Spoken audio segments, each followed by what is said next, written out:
Doctor कुंदा प्रमिला निवकट। मी बोलणार आहे मर्दानगी आणि फॅसिझम या विषयावर। मर्दानगी हा फॅसिझमचा अतिशय अपरिहार्य असा भाग आहे। खरं म्हणजे फॅसिझम ही एक प्रक्रिया आहे आणि ती दुहेरी प्रक्रिया आहे, टू वे प्रोसेस आहे।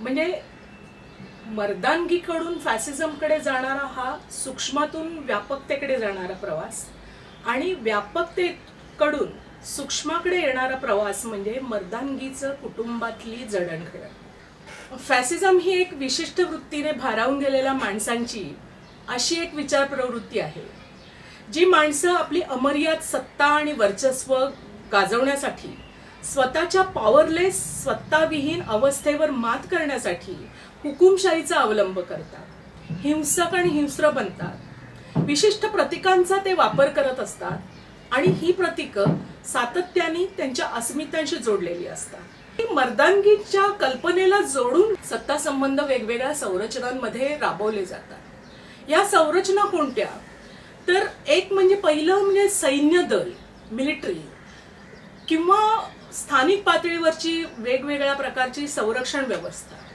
दुसरी संरचना आहे ती म्हणजे शासन यंत्रणा, ज्याच्यात प्रशासन आलं, लोकप्रतिनिधी आले आणि त्यांच्यातले आपापसातले सत्ता संबंध आले आणि या सत्ता संबंधांचे वेगवेगळ्या अस्मितांना जोडलेले मर्दानगीच्या कल्पना आणि वेगवेगळ्या पुरुषत्वाच्या कल्पना या त्याच्यात राबवल्या जातात।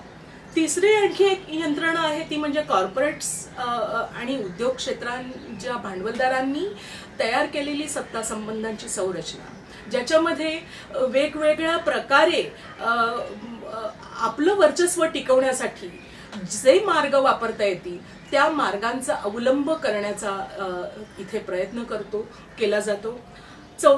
चौथी एक संरचना आहे ती म्हणजे राजकीय पक्ष, वेगवेगळ्या पार्टीजचे स्ट्रक्चर आणि ह्या पार्टीच्या स्ट्रक्चरमध्ये ही नेहमी उतरंडीची व्यवस्था असते। पार्टीचं स्ट्रक्चर आणि ती श्रेणीबद्ध असणं हे अपरिहार्य आहे। ह्या सगळ्याच खरं म्हणजे या सगळ्या ज्या संरचना आहेत त्या श्रेणीबद्ध असतातच, उतरंडही त्याच्यात अपेक्षित असते।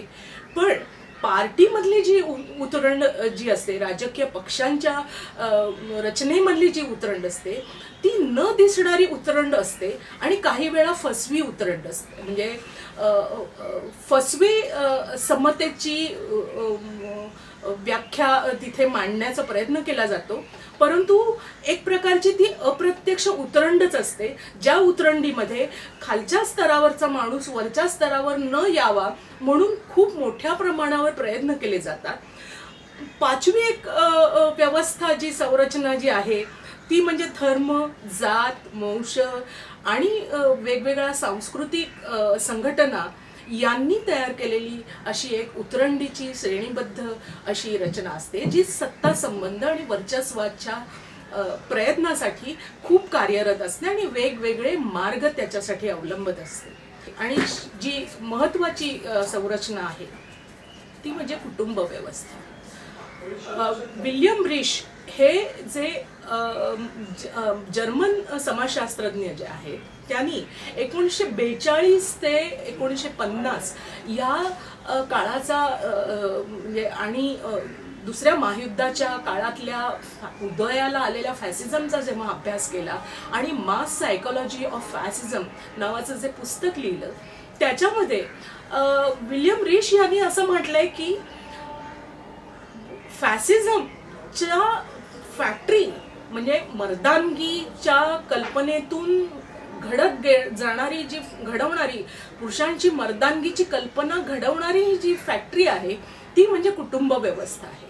कुटुंबामध्ये अगदी लहान 2 वर्षाचा मुलगा जन्माला आल्यापासून त्याची ही जडणघडण मानसिकता घडवण्याची जी एक प्रक्रिया आहे ती सुरुवात होते। त्या प्रक्रियेची सुरुवात या कुटुंब व्यवस्थेमध्ये होत असते। हे सत्ता संबंध ज्या स्पेसमध्ये वापरले जातात, राबवले जातात, उदाहरणार्थ सैन्य, प्रशासकीय यंत्रणा, राजकीय पक्षांची यंत्रणा आणि कुटुंब व्यवस्था, ह्या वेगवेगळ्या संरचनांमध्ये ही सत्तेची हेजेमॉनिक व्यवस्था जेव्हा राबवली जात असते त्यावेळेला मूलतः ह्या लोकांना एका कोड ऑफ कंडक्ट सेट करण्याची गरज लागते, एक आचारसंहिता आखून नेमून देण्याची गरज भासत असते. आणि ही आचारसंहितेचा भंग जे जे सभासद करतात त्यांच्या समूहाचे, त्यांच्यावर कठोर कारवाई केली जाईल किंवा त्याचे परिणाम म्हणजे या आचारसंहितेचं उल्लंघन जे लोक करतील त्यांना गंभीर परिणाम भोगावे लागतील, अशा प्रकारची एक दहशत या समूहांच्या मनामध्ये निर्माण करण्याचा प्रयत्न ही सत्ता संबंधांवर वर्चस्वाचं सत्ता संबंध मेंटेन करणारी माणसं सातत्याने हा प्रयत्न करत असतात. तर याच्यामध्ये सगळ्यात जास्त ते मुद्दा महत्त्वाचा करत असतात तो म्हणजे अस्मितेचं गौरवीकरण सातत्याने. दुसरे हे सत्ता संबंधाचं वर्चस्व, आपलं वर्चस्व तसंच चालू ठेवण्यासाठी दुसरे आणखी बंधनं लादत असतात. ती म्हणजे ही जी बंधनं जे आहेत, सोशल कंट्रोल ज्याला म्हणतात, काही मॉरल कंट्रोल्स असतात आणि काही साधारण फॉर्मल कंट्रोल ज्याला आपण म्हणू, जे प्रशासकीय व्यवस्थेत म्हणजे शासन यंत्रणेच्या प्रशासकीय व्यवस्थेत राबवले जातात किंवा कधी कधी सैन्य दलाच्या लष्करशाहीमध्ये हे फॉर्मल कंट्रोल्स राबवले जातात. तर हे जे सोशल कंट्रोल आहे, उदाहरण जर घ्यायचं झालं तर जात पंचायतीचं आपल्याला उदाहरण घेता येईल.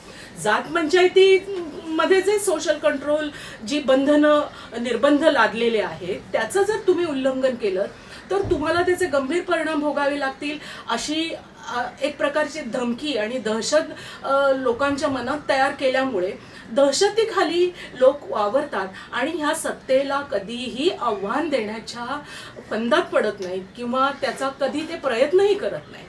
अशा प्रकारे ही सत्ता आणि ही वर्चस्वाची व्यवस्था सातत्याने काम करत असते. ही जी मर्दांगीची कल्पना आहे, ही मर्दांगीची कल्पना ह्या संरचनांमध्ये विशिष्ट पद्धतीने घडवण्याचा प्रयत्न केला जातो.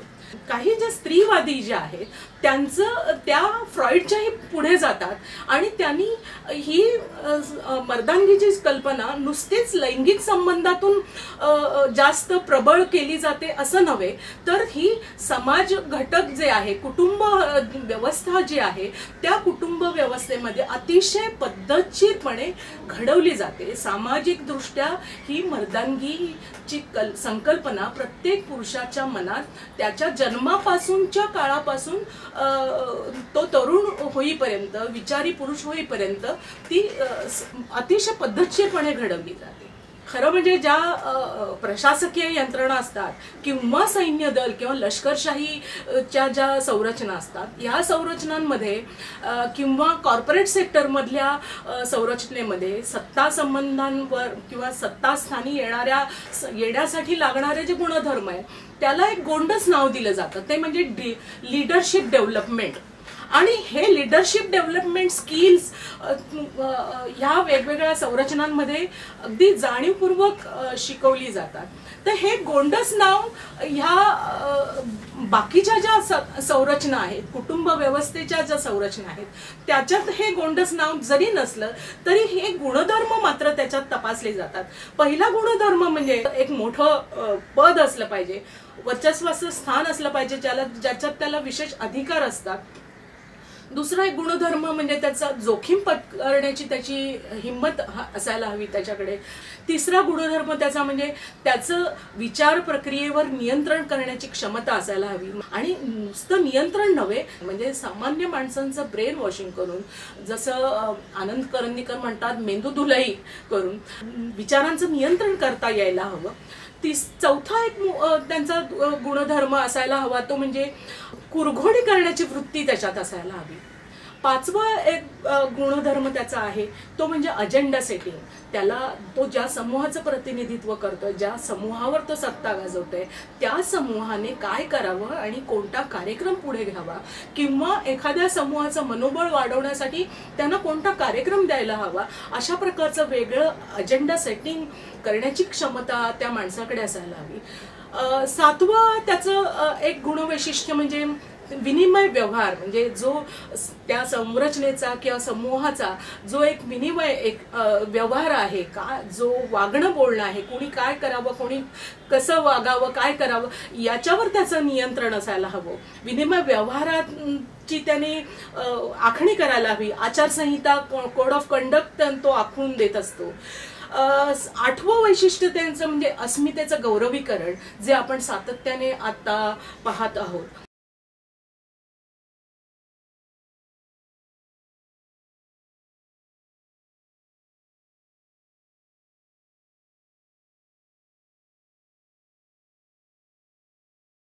आपण आधीच म्हटलं की फॅसिस्ट ही एक समूह शक्ती आहे.